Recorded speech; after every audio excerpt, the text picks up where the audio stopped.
Қайырлы күн, құрметті көрермен. Бүгін біз сіздермен бірге үйкеліс күші тақырыбын қарастыратын боламыз. Бұл физиканың механика бөлімінің ең бір сондай маңызды тақырыптардың бірі. Жалпы неге маңызды, не үшін бұл біз тақырыпты жақсы түсінуіміз керек, оны алдағы уақытта айтып өтетін боламын. Олай болса кетіп бастайық. Ең алғашқы үйкеліс күші дегеніміз не? Үйкеліс күші дегеніміз дене қозғалғанда оған қарама қарсы әсер ететін күш. Мысалы, мына жағдайда суретте көріп тұрсыздар, адам мынау бір ауыр затты тартып жатыр, иә. Осы бір ауыр денені тартып отыр. Және мынау дене жермен бірге жанасып жатыр осы кезде. Үйкеліп жатыр, яғни дене осылай қарай қозғалып жатыр дағыны, ал үйкеліс күші кері бағытта оған әсер етіп отыр. Соның әсерінен мына адамға тарту қиын болып отыр мынау жүкті.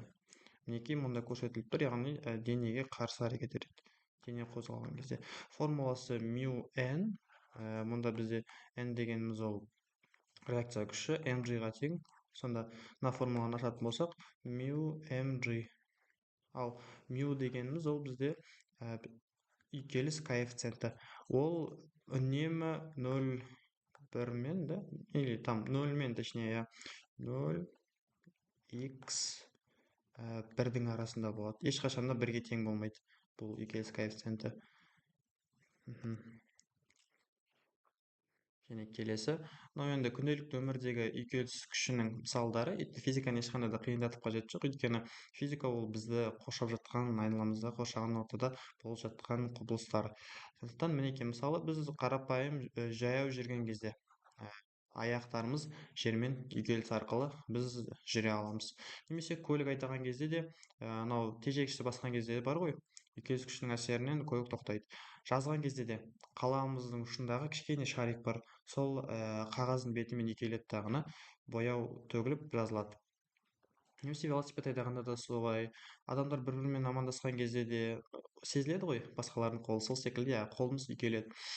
Тауға шығу, мысалы, осы бір спичка дейді ғой, осыны жағу арқылы да осы жерде де, яғни үйкеліс күшінің әсері.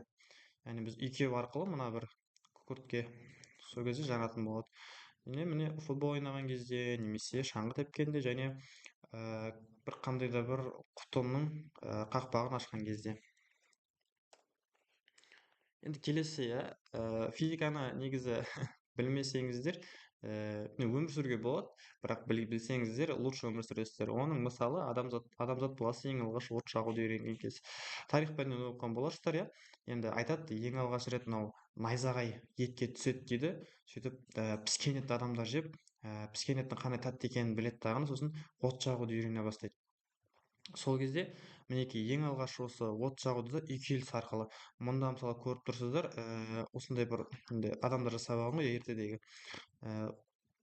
Таяқшаны тақтайға қойып үйкеу арқылы, қатты үйкеген кезде қызады дағыны шоқ пайда болады. Немесе екі тасты бір-біріне ұру арқылы от жағуға болады. Міне мұнда жазылып тұр, үйкеліс күші қозғалысқа кедергі жасайтын күш қана емес, сонымен қатар жылу тудыратын энергия көзі. Бізде мынандай бар ғой, энергия бір түрден екінші түрге ауысып отырады, яғни энергияның сақталу заңы. Мысалы, мұнда біз механикалық энергияны жылу энергиясына айналып отыр. Яғни үйкеліс күші ол бізде механикалық энергия, соның арқасында біз жылу энергиясын алып отырық, яғни от пайда болады. Так. Келесі, енді бізде үйкеліс күшінің түрлері бар. Тыныстық үйкелісі, сырғанау үйкелісі, немесе домалау үйкелісі дегеніміз көріп тұрсыздар. Және үйкеліс күші негізі тек қана қатты денелерде ғана болмайды, ол сұйықтар мен газдарда да болады.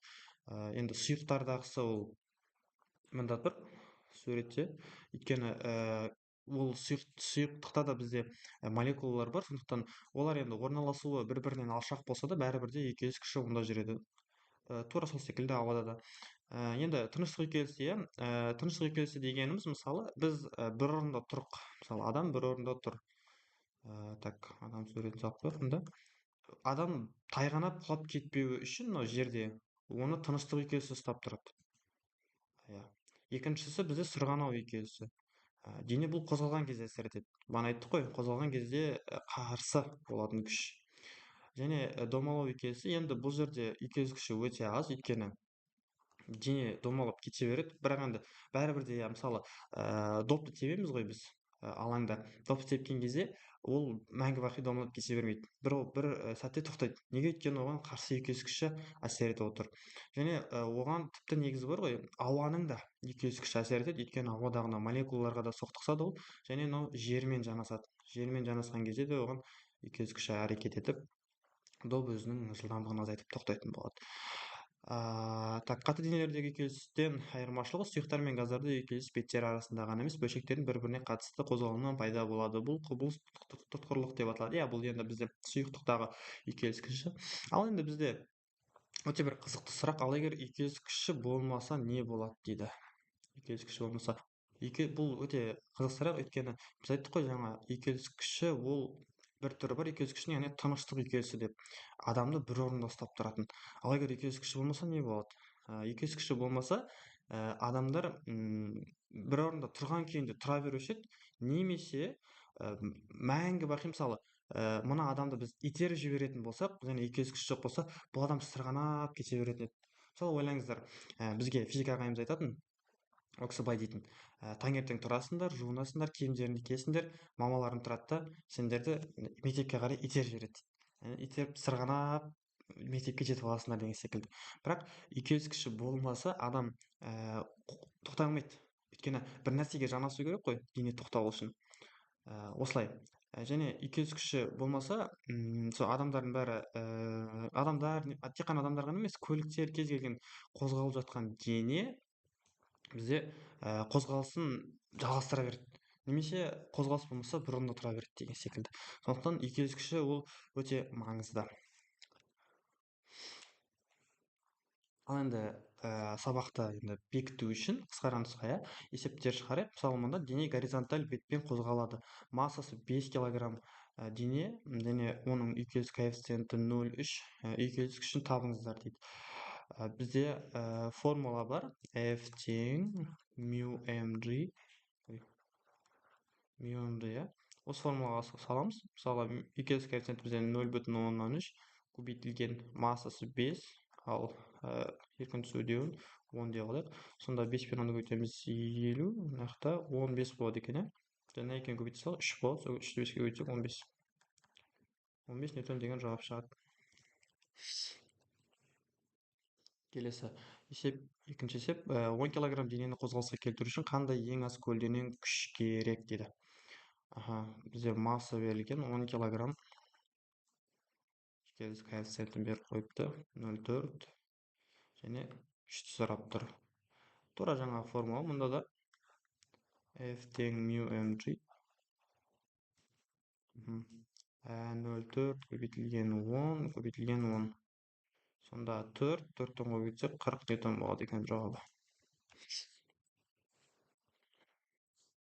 Келесі: 5 метр секунд жылдамдықпен қозғалып келе жатқан денеге 8 ньютон үйкеліс күші әсер етеді. Дененің массасы 4 килограмм, оның үдеуі неге тең? Бізде жылдамдық берілген 5 метр секунд, күш берілген 8 ньютон, масса берілген 4 килограмм. Оның үдеуі неге тең дейді. Бірінші біз мына үйкеліс күшінің формуласын жазып алайық. Бізде үдеуді табу үшін мынандай формула бар: А тең мю G деген. Тең мю G.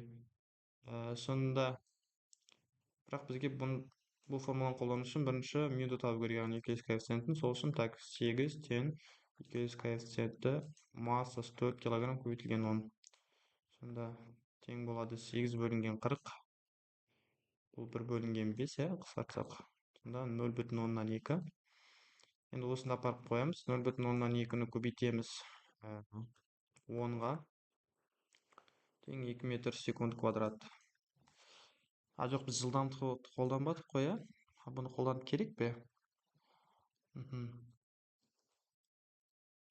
Көрейік. F тең, мысалы, MA болса,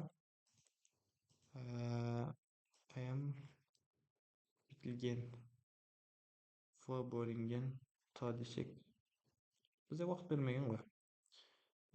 Бұл жерде тіпті жылдамдық қолданудың да қажеті жоқ.